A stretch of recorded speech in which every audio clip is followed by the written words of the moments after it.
একটা আস্ত মুরগি যদি ফুটন্ত গরম পানির মধ্যে ছেড়ে দিই তাহলে কি হবে বলেন তো। তো চলুন আজকের রেসিপিটা দেখে নেওয়া যাক। অসাধারণ একটা রেসিপি, আশা করছি আপনাদের খুবই ভালো লাগবে। আসসালামু আলাইকুম এভরিওয়ান, সহজ এবং মজাদার রান্নার ইউটিউব কুকিং চ্যানেল গৃহসুখনে আপনাদের সকলকে স্বাগত জানাচ্ছি। আমি আফরোজা। আমার আজকের রেসিপি মাংস পুলি। এই মাংস পুলিটা এতটাই খেতে মজা হয় যে বলে বোঝাতে পারবো না। বাইরে থেকে ভীষণ ক্রিস্পি আর ভিতরে তো অনেক কিমা থাকে।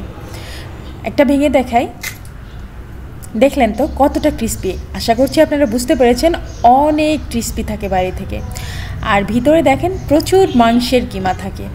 এই পিঠাটা খেতে খুব ভালো লাগে। আপনারা ইচ্ছা করলে এটা বানিয়ে ফ্রোজেন করে রেখে দিতে পারেন, যে কোনো সময় ভেজে খেতে পারেন। ফ্রোজেন করে রেখে দিলে এটা 6 মাস পর্যন্ত একদম একই রকম থাকবে, আর যে কোনো সময় আপনি ভেজে খেতে পারবেন। সকাল বিকালের নাস্তায় কিন্তু অসাধারণ লাগে, আর তাছাড়া বাচ্চাদের টিফিনেও দিতে পারেন। তো চলুন রান্নাঘরে চলে যাই আর রান্নাটা শুরু করি। এখানে পানি নিয়ে নিয়েছি কড়াইতে, আর এর মধ্যে এখন একটা গোটা চিকেন দিয়ে দিচ্ছি, আস্ত চিকেন, যেটাকে আমি কিছুক্ষণ আগে সুন্দর করে পরিষ্কার করে নিয়েছি। এখন এই চিকেনটাকে এই পানির মধ্যে দিয়ে দিলাম। এখানে প্রায় 1 কেজির মতো পানি আছে, আর তার মধ্যে এই চিকেনটা দিয়ে দিলাম। এই চিকেনটার ওয়েট 2 কেজি থেকে একটু বেশি হবে। তো আমি আজকে অনেক পিঠা বানাবো, সেজন্য অনেক বড় একটা চিকেন নিয়েছি। আর এর মধ্যে দিয়ে দিচ্ছি টমেটো, এটা হচ্ছে আস্ত গোটা টমেটো, এটা 4টা দিয়েছি। আর দিয়ে দিচ্ছি আস্ত গোটা রসুন দিয়ে দিলাম 2টা, এটা হচ্ছে বড় রসুন। আর এখন দিয়ে দিচ্ছি আদার ফালি দিয়ে দিচ্ছি কয়েক টুকরা। এখানে প্রায় 1.5 টেবিল চামচের মতো আদা আমি ফালি করে দিয়ে দিলাম। আর এর মধ্যে এখন দিয়ে দিব লবণটা আপনারা আপনাদের স্বাদ অনুসারে দিয়ে দিবেন। লবণ দেওয়ার পরে এর মধ্যে দিয়ে দেব কিছুটা গোলমরিচটা কিন্তু কোনোভাবেই স্কিপ করা যাবে না। এখানে আমি 1 টেবিল চামচ পরিমাণ গোলমরিচ দিয়ে দিলাম। এখানে কিন্তু কোনোভাবেই আপনারা গোলমরিচটা স্কিপ করবেন না। গোলমরিচ দেওয়ার কারণে খুব সুন্দর একটা গোলমরিচের ফ্লেভার অ্যাড হয়, যেটার কারণে কিমাটা খেতে আরও বেশি মজা হয়। তো আজকের কিমাটা আমি এভাবেই তৈরি করে নিচ্ছি। আপনারা চাইলে মাংসটা হাঁড়ি থেকে আলাদা করে নিয়েও কিন্তু কিমাটা তৈরি করতে পারেন, কিন্তু এভাবে তৈরি করলে খুব সহজে কিমাটা তৈরি করা যায়, আমি যেটা দেখলাম। কিন্তু কাঁচা মাংসটা যখন হাঁড়ি থেকে ছাড়ানো হয় তখন বেশ কঠিন লাগে কিমাটা বানাতে। তার থেকে আমার কাছে মনে হলো এটাই সহজ উপায় কিমাটাকে বানিয়ে নেওয়ার। আর দেখেন পানিটা কিন্তু শুকিয়ে গিয়েছে, আর চিকেনটা কিন্তু সম্পূর্ণ সেদ্ধ হয়ে গিয়েছে। এই অবস্থায় আমি চিকেনটাকে এখন নামিয়ে রাখবো, আর সম্পূর্ণভাবে ঠান্ডা করে নিব চিকেনটাকে। এরকম গরম অবস্থায় তো আমি মাংসগুলোকে আলাদা করতে পারবো না, তাই একদম ঠান্ডা করে নিয়েছি। আর এরপরে দেখেন হাত দিয়ে দ্রুত মাংসগুলো আমি ছাড়িয়ে নিচ্ছি। আর এইভাবে কিমা তৈরি করা খুবই সহজ। আমার কাছে মনে হয় যে এইভাবে কিমা তৈরি করা খুবই সহজ। খুব সহজে মাংসগুলো হাঁড়ি থেকে আলাদা করে নেওয়া যায়। আমি যে গোটা মশলাগুলো দিয়েছিলাম না, সেগুলাকে যে এরকমভাবে নিয়ে নিচ্ছি। রসুনগুলার খোসাটা ফেলে দিচ্ছি, আর রসুনের ভিতরে যে নরম রসুনটা আছে সেটা নিয়ে নিলাম। এখন সবগুলো কিমা আমার নেওয়া হয়ে গিয়েছে। এখন আমি একটা পুতা দিয়ে সুন্দর করে কিমাটা তৈরি করে নিলাম। আর মশলা যেগুলো গোটা ছিল সেগুলোও কিন্তু আমি থেতো করে দিয়েছি। এভাবে একটা পুতা দিয়ে একটু থেতো করে নিলেই হয়ে যাবে সুন্দর কিমা তৈরি। আর এখানে সব কিছু নিয়ে নিয়েছি, ধনে পাতা, টমেটো কুচি, পেঁয়াজ কুচি, কাঁচামরিচ কুচি, সব কিছু একসাথে রেডি করে ফেলেছি। এখন আমি কিমাটা তৈরি করে ফেলবো সুন্দর করে। এখানে সরিষার তেল দিয়ে দিলাম 1.5 টেবিল চামচ পরিমাণ, আর তার মধ্যে এখন দিয়ে দেব পেঁয়াজ কুচি।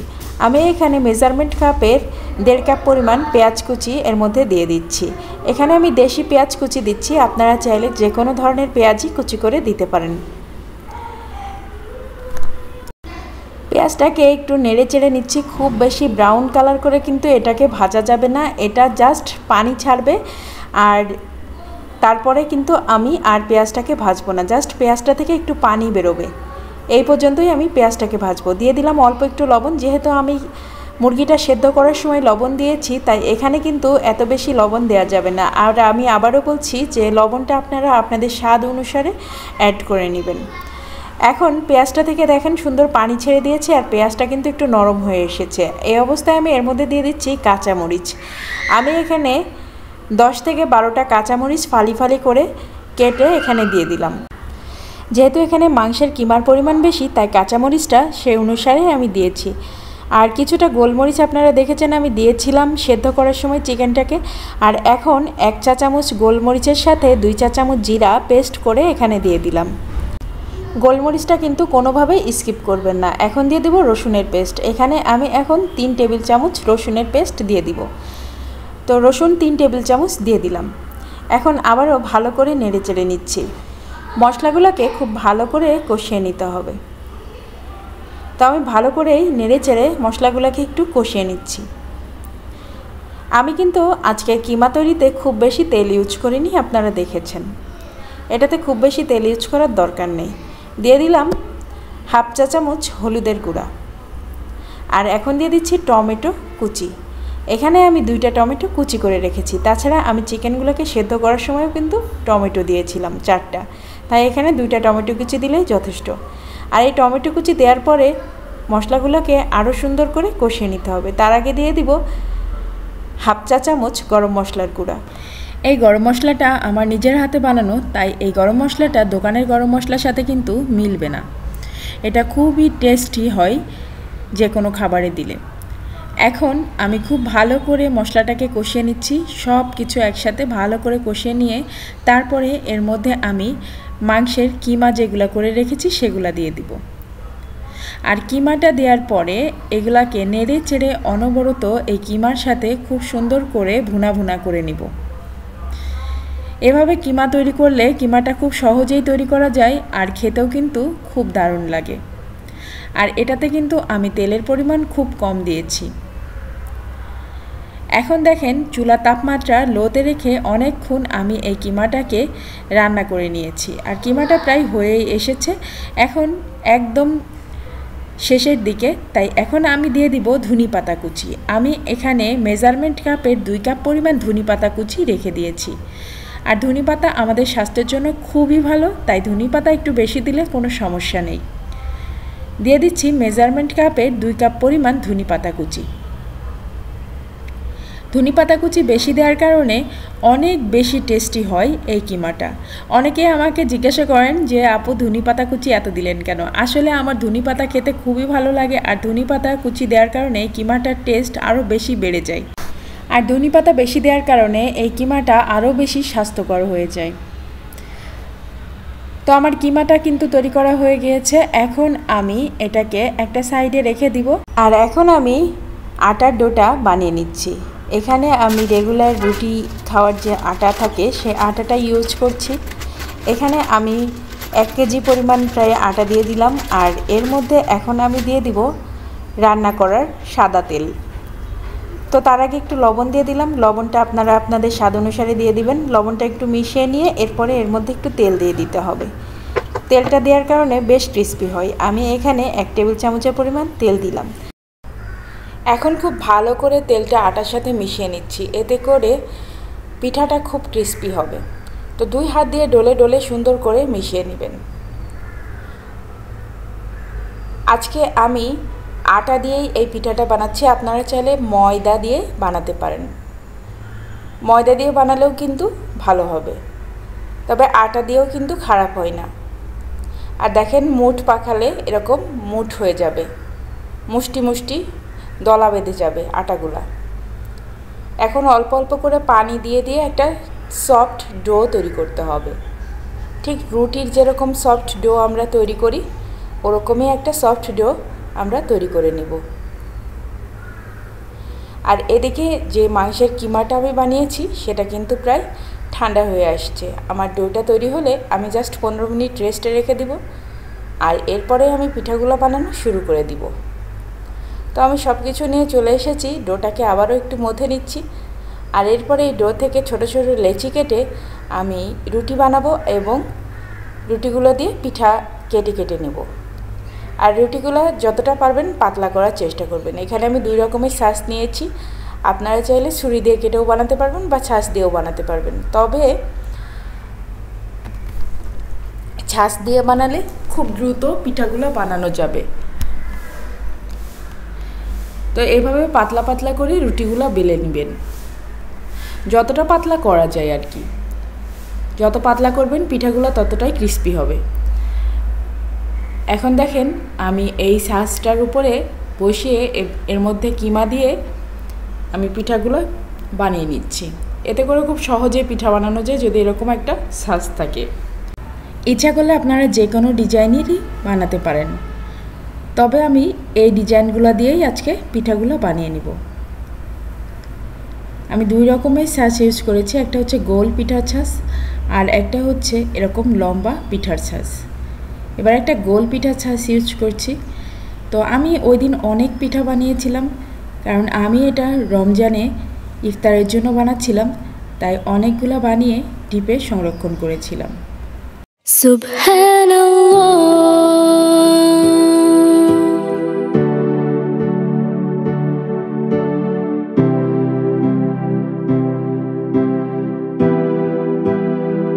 সুবহানাল্লাহ ওয়ালহামদুলিল্লাহ লা ইলাহা ইল্লাল্লাহ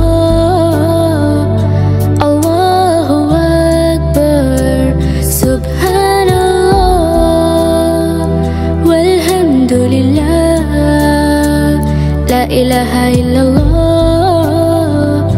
আল্লাহু আকবার।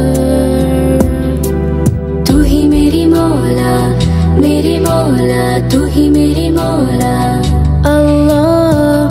পিঠাগুলো বানানো হলে এভাবে করে ডিপে রেখে দিবেন, এতে করে দ্রুত এটা বরফে পরিণত হয়ে যাবে।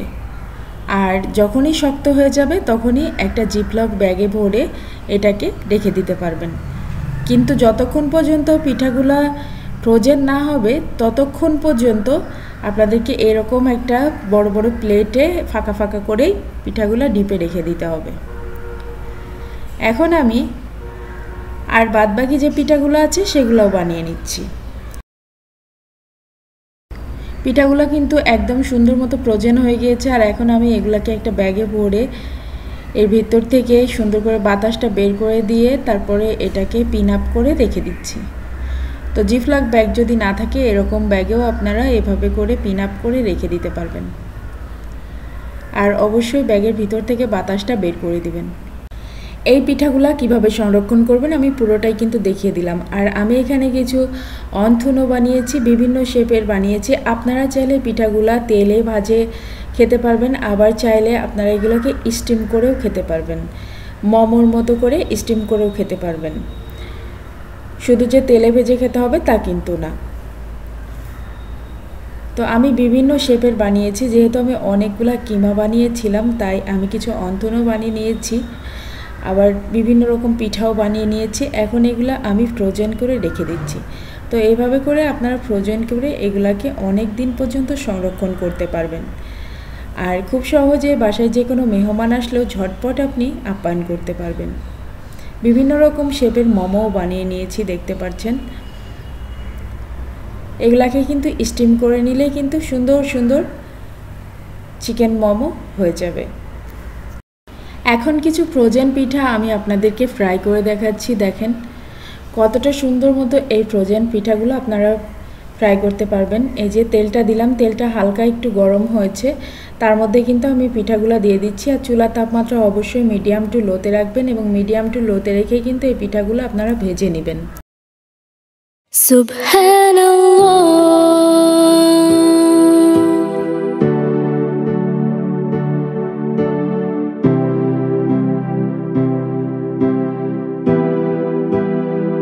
সুবহানাল্লাহ ওয়ালহামদুলিল্লাহ লা ইলাহা ইল্লাল্লাহ আল্লাহু আকবার সুবহানাল্লাহ ওয়ালহামদুলিল্লাহ লা ইলাহা ইল্লাল্লাহ আল্লাহু আকবার। তু হি মেরি মৌলা তু হি মেরি মৌলা আল্লাহ। আমার আজকের ভিডিওটা ভালো লাগলে অবশ্যই আমার চ্যানেলটাকে সাবস্ক্রাইব করে দিবেন, পাশে থাকা বেল আইকনে একটা প্রেস করে দিবেন। এতে করে আমি যে কোনো ভিডিও দিলে তার নোটিফিকেশন আপনার কাছে পৌঁছে যাবে, আর সহজে আপনি আমার নতুন ভিডিওটা দেখে নিতে পারবেন। আর যারা অলরেডি আমার চ্যানেলটা সাবস্ক্রাইব করেছেন তাদেরকে জানাচ্ছি অসংখ্য অসংখ্য ধন্যবাদ আমার চ্যানেলটা সাবস্ক্রাইব করে চ্যানেলের সঙ্গেই থাকার জন্য। আর যারা ফেসবুক পেজ থেকে দেখছেন তারা অবশ্যই পেজটাকে ফলো করে দিবেন, এতে করে নতুন নতুন যে কোনো ভিডিও দিলে তার নোটিফিকেশন আপনার কাছে পৌঁছে যাবে আর সহজে আপনি আমার নতুন ভিডিওটা দেখে নিতে পারবেন। এই পিঠাগুলো দেখতে যতটা না সুন্দর, খেতে তার থেকেও বেশি সুন্দর। আমরা সাধারণত এরকম ধরনের পুলি পিঠা নারিকেল দিয়ে বানাই, বাট মাংস দিয়ে বানালে আরও বেশি টেস্টি হয় আমার কাছে যেটা মনে হয় আর কি। এটা ভীষণ ক্রিস্পি, আমি একটু পরে আপনাদেরকে ভেঙে দেখাচ্ছি, আপনারা দেখতে পারবেন যে এটা কতটা ক্রিস্পি। এটা ভীষণ ক্রিস্পি একটা পিঠা, খুব টেস্টি একটা পিঠা, বাচ্চারা খুব পছন্দ করে, বাড়ির ছোট থেকে বড় সবাই কিন্তু পছন্দ করবে। অনেক বাচ্চা আছে টিফিনে অনেক কিছু খেতে চায় না, তো তাদেরকে কিন্তু এ ধরনের মাংস পিঠা বানিয়ে দিতে পারেন। একদিন বানিয়ে ফ্রোজেন করে রেখে মাঝে মাঝেই তাকে টিফিনে দিতে পারেন, স্কুলের টিফিনে, সে কিন্তু মজা করে খেয়ে নেবে। তো যাই হোক, আমার আজকের ভিডিওটা ভালো লাগলে অবশ্যই আমার চ্যানেলের সঙ্গেই থাকবেন সবাই। আর আমি এখন আপনাদেরকে পিঠাটা ভেঙে দেখাবো আর একটা পিঠা খেয়েও দেখাবো, বুঝতে পারবেন যে কতটা ক্রিস্পি হয় এই পিঠাগুলা। এখন দেখেন একটা পিঠা আমি নিলাম, দেখতে তো পাচ্ছেন কতটা ক্রিস্পি, যে দেখেন কতটা ক্রিস্পি, আশা করছি বুঝতে পেরেছেন। তো ভালো লাগলে ভিডিওটা অবশ্যই বেশি বেশি করে ফ্যামিলি এবং ফ্রেন্ডসদের সাথে শেয়ার করবেন। এখনকার মতো আমি বিদায় নিচ্ছি, আমি পিঠা খাচ্ছি, আপনারাও এরকম বানিয়ে পিঠা খান। এটা কিন্তু খুব টেস্টি একটা মাংস পিঠার রেসিপি।